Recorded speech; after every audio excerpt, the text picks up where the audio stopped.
அனைவருக்கும் வணக்கம். தேனிசை தென்றல் தேவாசர் அவர்களுக்கும், திரைத்துறை புயல் ராஜனையா அவர்களுக்கும் வணக்கம். ஏன்னா இங்கே தென்றலும் புயலும் ஒன்றா உட்காந்துருக்கு.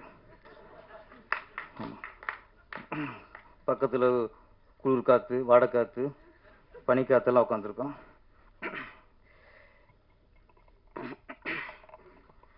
இங்கே எல்லாருமே ராஜேஷ்குமார் பேசிட்டு போயிறாங்க. வருங்களாமே ராஜேஷ்குமார் பேசினா இப்போ ராஜேஷ் என்ன பேசுவார்னு தெரியல எனக்கு. எல்லாம் சுமார் 4th gear 5th gear போயிட்டு இருக்கு.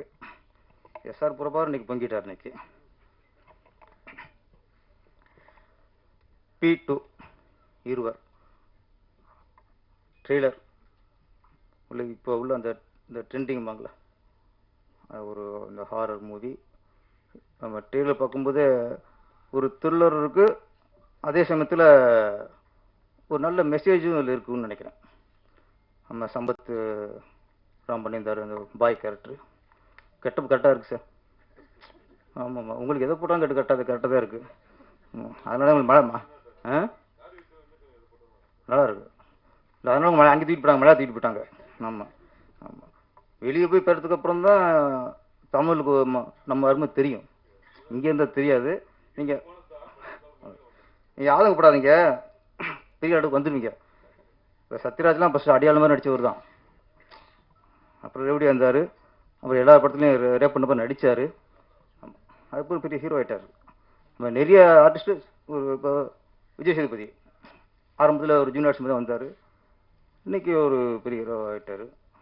சூரி நிறைய பேர் இருப்பாங்க. ஆனால் ஒரு சினேகர் சார் சொன்ன மாதிரி ஓடிட்டே இருக்கணும், தேடிட்டே இருக்கணும், கரெக்டாக அமைஞ்சிடும். நம்ம என்னோட நம்மளுக்கு கிடைக்கலன்னு அந்த அந்த ஆதங்கம் கவலை வரக்கூடாது. கிடைக்குங்கிற ஒரு நம்பிக்கை இருக்கணும். கண்டிப்பாக அவங்களுக்கு வந்துடும், பரப்படாதீங்க. அப்புறம் இந்த படத்தோட இயக்குனர் சிவம் ட்ரெய்லரில் ஒரு திறமெல்லாம் காட்டிட்டார். ட்ரெய்லரை பார்க்கும்போது ஒரு விஷயம் ஓரளவு கொஞ்சம் புரிஞ்சுக்க முடிஞ்சது. ஒரு காதலர்கள் பொண்ணுறாங்கன்னு நினைக்கிறேன். இப்போ ஆவிகள் கொண்டு வந்தால் ஆவிகளை அழிதுன்னு நினைக்கிறேன்.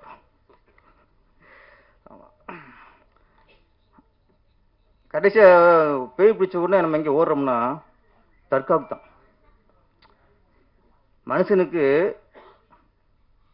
பிரிவினை அப்படிங்கும்போது வெவ்வேறு மதம், வெவ்வேறு தெய்வம். ஆனால் பிரச்சனை வந்துட்டா எல்லாத்தையும் ஒன்று தான் நம்மளுக்கு. நம்ம மாண்டோட தற்கால பார்த்தா அங்கே முஸ்லீம் மட்டும் இருக்க மாட்டாங்க, அங்கே அதிகமாக இருக்கிறது இந்துக்களும் கிறிஸ்தவம் தான். நிறைய கை கட்டுவாங்க, கையில் குழந்தை கட்டுவாங்க, அவங்க கட்டுவாங்க. பார்த்தா நிறைய இந்துக்களும் கட்டுவாங்க. அப்போ மனுஷனுக்கு பிரச்சனை வந்துட்டா அல்லாவது இயேசுவாது சிவனாவது எல்லாம் ஒன்றுன்றான். பிரிவினைன்னு பேசும்போது தான் நான் அல்லாரா, நான் இயேசு, நான் பிள்ளையாரு, நான் முருகர் அப்படிமா. இப்போ முருகர் இல்லைங்கிறாங்க, அது வேறு அது இன்னொரு பிரச்சனை போயிட்டு இருக்கு. அதனால் இது ஒரு நல்ல விஷயம். யாருக்கு இருந்தாலும் எல்லா தெய்வமும் அவங்களுக்கு துணையாக இருக்குங்கிற விஷயம் நான் ட்ரெய்லரை பார்த்து கொஞ்சம் புரிஞ்சுக்கிட்டேன். அப்புறம் சினேகன் சார், கவிஞர் சினேகன் சார், இதுக்கு முன்னாடியே இந்த ஜீன்ஸ் படத்தை பற்றி சில இதெல்லாம் இன்டர்வியூலாம் பார்த்தேன். ஜீன்ஸ் படத்தில் வந்து ஐஸ்வர்யா ராய் வந்து ஹீரோயின். அப்போல்லாம் வைரமுத்து சார் தான் பாட்டு எழுதணும். இந்த எனக்கு அப்புறம் அதிசயங்களை பற்றி எழுதணும். அப்போ அவர் எழுத சொல்லும்போது நான் வந்து ஒரு எனக்கு ஐஸ்வர்யா நேராக ஒரு பார்த்துறேன் அப்படின்ட்டு இருக்காரு. சரி ஓகே, கவிஞர் விருப்பப்படுறேன்ட்டு பாம்பேக்கு வைரம் சார் கூட்டி போயிருக்காங்க. கூட்டி போய் ஐஸ்வர்யாட்ட அறிமுகப்படுத்தி இவர் தான் படத்தோட கவிஞர் சொன்னா. நான் கேட்டேண்ணா, ஒருத்தர் முந்திக்கிட்டு வந்து இல்லைனாலே அது இருக்குன்னு அர்த்தம். அவரு குற்ற உணர்வு உறுத்துறதுனால தான் டக்குனு வந்து ஆஜராகிறாரு. நாங்கள் விட மாட்டோம் என்ன. அப்போ அப்போ பார்த்ததுக்கப்புறம் ஐஸ்வர்யாவே வேக்கிற அளவுக்கு, அதிசயமே அதிசயிக்கிற அளவுக்கு அதாவது வர்ணிச்சார் வைரமுத்து. அந்த பாட்டை கேட்டு ஐஸ்வர்யாவே வேந்துட்டாங்க, இப்படி ஒரு கவிஞரான்ட்டு. அந்த மாதிரி இந்த படத்து கம்போசிங் நடந்திருக்கு. தேவா சார் உட்காந்துருக்காரு, டைரக்டர் சிவன் சார் உட்காந்துருக்காரு. ஒரு சுச்சுவேஷன் சொல்லியிருக்காரு அவர் டைரக்டர். என்ன சுச்சுவேஷன் சார்? தொட்டப்பட்டா ரோட்டு மேலே முட்டை போராட்டா, தொட்டுக்கொள்ள சிக்கன் தரட்டா, இந்த மாதிரி சாங் வேணும்னு இருக்காரு. ஓகே சார், டியூன் போட்டாச்சு.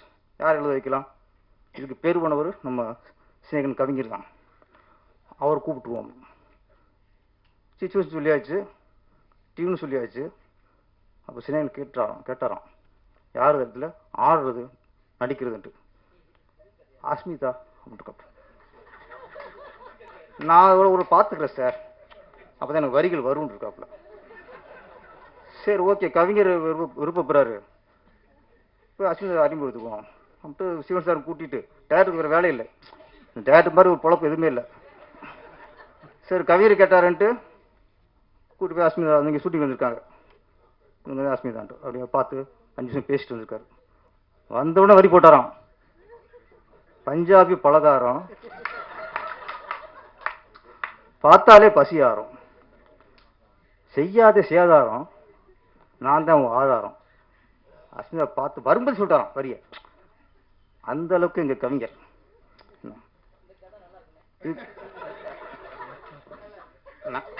நீங்க எல்லாம் பாருங்க, ஃபர்ஸ்ட் அவர் வந்து இல்லை இல்லை இறங்கும்போது இருக்குன்னு ஆசைப்படுறேன். இப்போ இது கதைங்கிறாரு. என்ன இதுதான் நான் கேள்வி தான் வந்திருக்கேன், நான் சும்மா ஆடியோஸ் வர மாட்டேன்.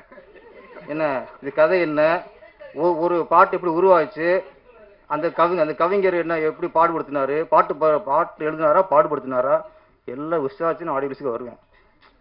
அப்போ இந்த பஞ்சாபி பலகாரத்தை பற்றி எல்லா கதையும் எனக்கு தெரியும் எனக்கு. இங்கே வந்துட்டு சகோதரி அஸ்மிதா பேசி போடுறது சகோதரி தான், எல்லாரும் சகோதரி தான் அவங்க. ஆனால் ஸ்னேகர் ஒரு ஆதங்கம், எப்படி சம்பத் ராமுக்கு சொன்னமோ அதே மாதிரி தான். சில நேரங்களில் கலைஞரோடைய வழி திசை மாறிடும். நம்மளுடைய திறமைகள் வந்து நம்மளுடைய திறமை ஒன்று இருக்கும், ஆனால் திரையுலகம் வந்து வேற மாதிரி அதை வெளிக்காட்டிடும். சிலிக் சிந்தா அவர்கள் நெருக்கி ஒரு 800 படத்துக்கு 1000 படத்துக்கு அவங்க ஆடி இருக்கலாம். ஆனால் இன்னைக்கும் சிலிக் சிந்தானா அலைகள் ஓதியில் தான் அந்த கேரக்டர் நம்ம ஞாபகம் இருக்கு. எத்தனை படம் நடிச்சாரு, அது அந்த படத்தில் அவங்களுடைய திறமை, அதான் ஒரிஜினல் திறமை அது. அது மாதிரி அஸ்மிதா அவங்களுக்கு ஃபியூச்சரில் நல்ல ஒரு கேரக்டர் அமையும். ஆமாம், இப்படியே ஒரு காட்சி பொருளாக கவர்ச்சி பொருளாலாம் கடந்து போயிடாது, நம்பிக்கையோட இருக்க.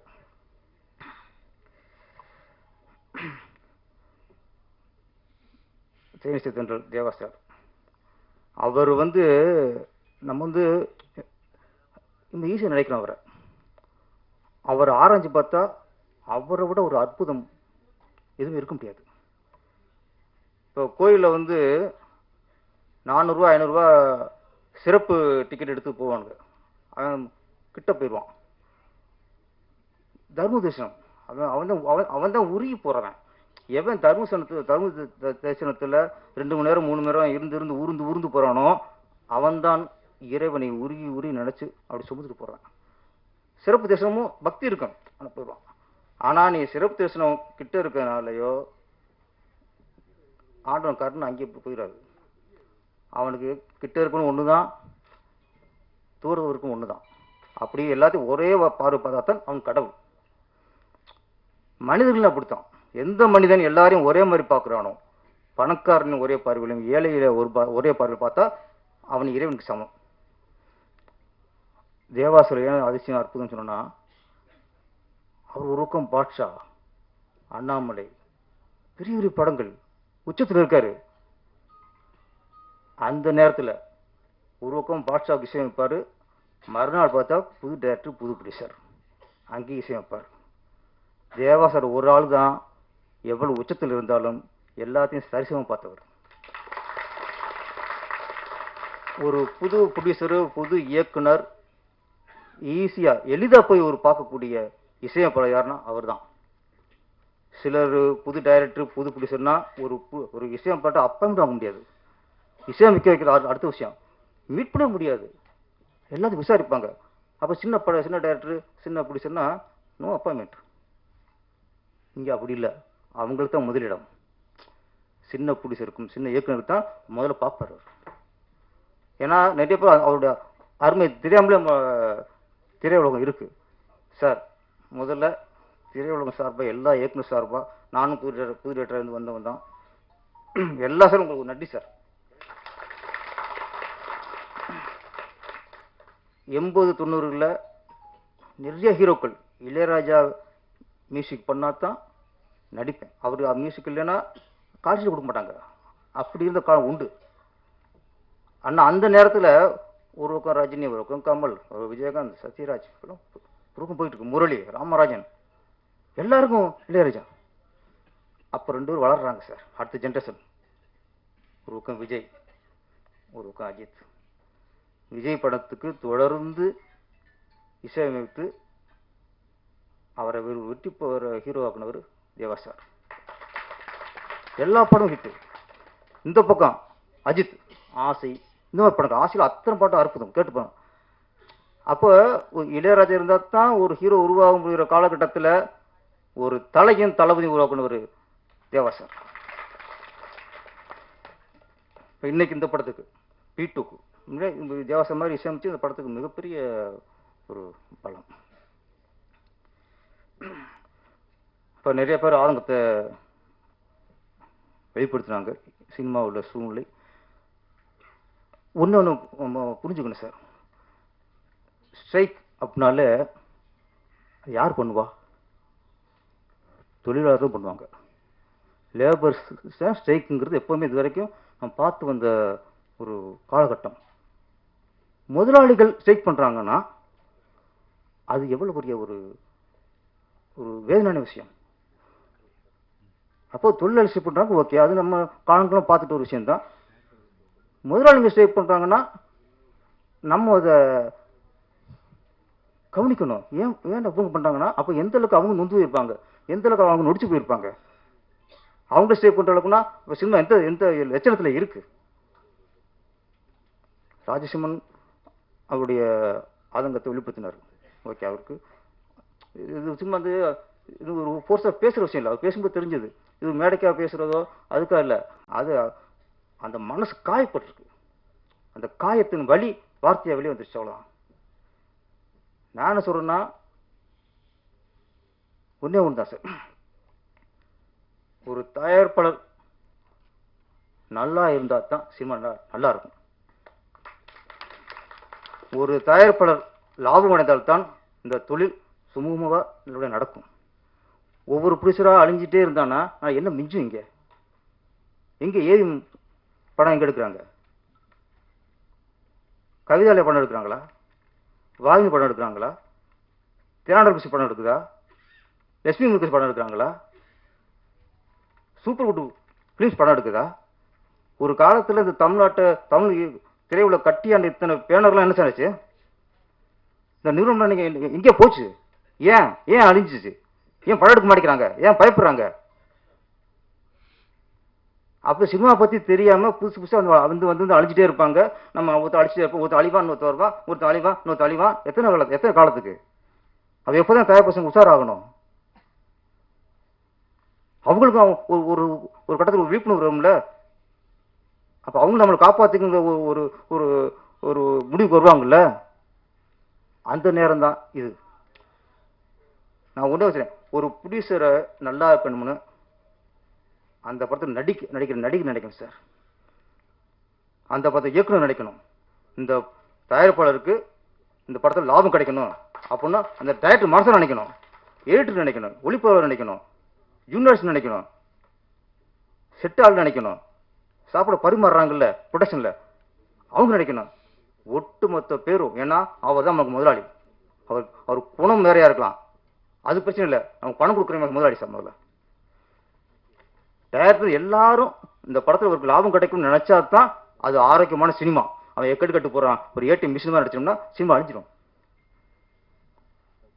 இப்பதான் தயாரிப்பு சங்கத்துக்கே ஒரு இது வந்திருக்கு, கட்டுக்கோப்பில் கொண்டு வரணும், ஒரு நெறிமுறைக்கு உட்படணும். பேசுங்க, சீரமிங்க.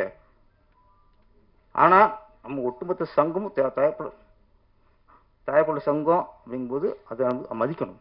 ஏன்னா அதுதான் சினிமா வாழ வைக்கிறது, எல்லாத்துக்கும் படி இழக்கிறது அதுதான். ஆனா அதே தயாரிப்பாளர்கள் சிலர் ஏமாற்றுவார்கள். சம்பளம் கொடுக்காம ஏமாத்த பார்ப்பாங்க, நம்ம தொழிலை நெரிப்பாங்க. ஒரு இயக்குனரை அவருடைய தொழில் இவங்க தலையிடுவாங்க. சொன்னாங்களே ஒருத்தர் விஜய் மில்டன் படத்தை அவர் இல்லாமலே ஒரு காட்சியை மாற்றி அமைச்சிட்டாங்கன்ட்டு. இது இது இது இது வந்து இது வேற இந்த மாதிரி அப்படி பிடிச்சிருக்காங்க. அது வந்து ஒரு ஒரு தனிப்பட்ட ஒரு தயாரிப்பாளரின் குணம், தனிப்பட்ட தயாரிப்பாளரின் குணத்துக்கும் தயாரிப்பாளர் சங்கத்துக்கும் சம்பந்தம் இல்லை. அப்ப தனிப்பட்ட ஒரு குணம்னா அதுக்கு என்ன பண்ணுங்கிறத நிறைய பேச தீர்த்துக்கணும். ராஜசிம்மன் ஒன்று சொன்னாரு, எங்கே பிரச்சனை வருதுன்னா இது இது வந்து திரையுலக குடும்பம் சார். தயாரிப்பாளர்கள், பெப்சி தொழிலாளர்கள், நடிகர்கள் எல்லாமே திரைத்துறை தானே ஃபர்ஸ்ட். இது அரசியல் கட்சி இல்லையே. நடிகர் சங்கம் ஒரு பக்கம் அறிக்கை, தயாரிப்பாளர் சங்கம் ஒரு பக்கம் அறிக்கை, இந்த பக்கம் பெப்சி ஒரு பக்கம் ஒரு அறிக்கை. நம்ம இன்னும் அரசியல் நடத்திக்கிருக்கோம், ஆளுகளுக்கு கொள்கை கோட்பாடை வெளிப்படுத்திக்கிருக்கோம். குடும்பம், இந்த அண்ணன் தம்பி, அண்ணன் தங்கச்சி. ஃபர்ஸ்ட் ஒரு சங்கத்துக்குள்ள நடக்கிற பிரச்சனையை பிரஸ்ல சொல்றது தப்பு சார். ஃபர்ஸ்ட் உங்களுக்கு தப்பு. எதுக்கு பிரஸ் தெரியா? நீங்க ஏசி நிக்க போறலாங்க, மக்கள் ஓட்டுக்க போறலாம், மக்கள்கிட்ட போய் இந்த விஷயம் சொல்றீங்க. ஏற்கனவே நிறைய ஆளுகள் விமர்சகர்கள் வந்து சினிமா நாடடிச்சிருக்காங்க. ஏதோ கிடைக்குமா, அவன் தப்பு பண்ணானா, இவன் குடும்பம் இப்படியா, இந்த நடிகை இப்படியா, இந்த நடிகை அங்கே போச்சா இங்கே போச்சா, இதை வச்சு நிறைய பேர் புலப்படுத்திக்கிறாங்க. இது பத்தாது நம்ம வேற இந்த குடும்ப சண்டை போய் அவங்கள்ட்ட கொடுத்தோம்னா இது வழங்குமா? ஃபர்ஸ்ட் நடிகர்களுக்கு உங்களுக்கு பிரச்சனை, இங்க இங்க நடி சங்கத்துக்கு கூட்டு பேசணும். ராஜசிம்மனுக்கு ஒரு பிரச்சனையா, வாங்க என்ன பிரச்சனை? எங்க இயக்குநர் சங்கத்தை சொல்றேன். இயக்குநர் சங்கத்துக்கு நிறைய பஞ்சாயத்து வரும் சார். அதில் ஒரு இயக்குநர் வந்து ஒரு தயாரிப்பாளர் மேல புகார் கொடுப்பாரு. நாங்க கூட்டு விசாரிக்கணும்னு தெரியும். சில நேரங்களில் எங்க இயக்குநர் மேல தப்பு இருக்கும். அது ரெண்டு பேரும் ஒன்னா வச்சு பேசும்போது தான் தவறு யாருடையது. புகார் கொடுத்துட்டா புகார் கொடுக்கப்பட்ட தப்பாயிருவாரா என்ன? விசாரிக்க போதுதான் தெரியும் யாரு தப்பு யாருக்கு மேல தவறுங்கிறான். அப்ப எங்க இயக்க சங்கத்துக்கு சில சில பஞ்சாயத்துல எங்க இயக்குனர் தவறு இருக்கும். அவர்கிட்ட அப்ப சுட்டி காட்டி உன் மேல தப்பு இருக்கு, நீ இப்படி மாத்திக்கோ, நீ இவ்வளவு எதிர்பார்க்காத, இது வாங்கிக்கோ அப்படின்பான். போயிடுவாங்க. எந்த இயக்க சங்கத்தில் எத்தனையோ பிரச்சனை வந்துருக்கு சார். இவ்வளவு இது வரைக்கும் பிரச்சனை வந்து கொடுத்தது இல்லை. நாங்கள் அந்த வகையில் இயக்க சங்கத்தை நினைச்சு நான் பெருமைப்படுறேன். எங்க இயக்க சங்கத்தில் ஒரு இது இருக்கு, தேர்தலையே எங்க தேர்தலில் போஸ்ட் ஓட்டுறதோ மீடியாவில் போய் பேசுறதெல்லாம் அதெல்லாம் கூடாது. அது தேர்தல் அறிக்கையில நாங்கள் வந்து போட்டிருப்போம். அதனால் நம்ம இது குடும்ப விஷயம். இதில் வந்து ஒரு நடிகை மேலே தப்பு இருக்கா கூட்டு பேசினா சரியாயிரும். இதை போய் போட்டு பத்திரிக்கை போட்டோம்னா, இன்னைக்கு பத்திரிக்கை வெளியே போனதுக்கப்புறம் தான் அப்போ ஈவு ஜாஸ்தியாயிரும். பத்திரிக்கை பப்ளிக்ல ஒரு விஷயம் போன உடனே என் பேர் கெட்டு போச்சு அப்படின்னு திருப்பி அவர் கூட்டு வந்து சமாதானப்படுத்துறது ரொம்ப கஷ்டமாயிரும். ஆனால் இதுக்கு இந்த சினிமா பிரச்சனைகள், சினிமாவில் சொன்னது இந்த விமர்சன பேர்லயே நிறைய கொள்றாங்க. இது நம்மளே போய் அவங்களுக்கு தீனு கொடுக்குறோம். இது ஈக்குவலாக பிரச்சனை வந்து சுமூகத்துக்கு வராது. இன்னொன்று இந்த ஸ்ட்ரைக்கு தயவு செய்து ராஜன் சார் இருக்காரு, இந்த ஸ்ட்ரைக் நடக்கக்கூடாது சார், நடக்கக்கூடாது. ஒரு முதலாளி ஸ்ட்ரைக் பண்ணாங்கிற ஒரு வரலாறு நம்ம தமிழ் தெருவில் வந்துடக்கூடாது. அது மிகப்பெரிய அவமானது. இன்னொன்று அதில் பாதிக்கப்படுறது தயாரிப்பில் பாதிக்கப்பட அதிகம் பாதிக்கப்பட போறதில்ல. பாதிக்கப்படுறது யாருன்னா திரைத்துறை தொழிலாளர்கள் தான். அவங்க தான் தினக்கூலிகள் தான். அன்னன்னைக்கு சம்பளம் வாங்குறான் பாருங்க. நீங்க 4 மாசம் 5 மாசம் ஸ்ட்ரைக் போட்டீங்கன்னா அவன் சவுத்துக்கு என்ன பண்ணுவான்? அவனுக்கு என்ன வருமானம் பண்ணுவாங்க? அதனால ஸ்ட்ரைக் நடக்கக்கூடாது அப்படின்னு நான் ஆண்டவனை வேண்டிக்கிறேன். ராஜேஷ் சார் அதெல்லாம் பார்த்துக்குவாரு. P2 படம் மிகப்பெரிய வெற்றி அடையணும். இதுல வந்து ஹார்ட் ஒர்க்கு நம்ம டேர்ல தெரியுது. சிவத்தோட ஹார்ட் ஒர்க்கு நம்ம கேமரா வெற்றி வந்து உண்மையிலேயே ரொம்ப சில சாசனம் பிரமாண்டமா இருக்கு. இந்த படத்தை நடித்த கதாநாயகன் எல்லாருக்கும் இந்த படம் பேர் வரணும். அந்த நின்னே சரணடைந்தன் பாடல் ரொம்ப நல்லா இருந்துச்சு சினேஷ் சார். ஆனால் அந்த சாங்கை தனியாக கட்டு வச்சுக்கல, எங்கள் விஷுவல வேற. நின்னே சரணடைந்தன் காதலாங்கும் போது விஷயம் வேற மாதிரி இருக்கும். ஆனால் இந்த கதைக்கு ஏற்ற மாதிரி நம்ம சிவன் வந்து அதையும் கிளிகள் பாக்கிட்டாரு.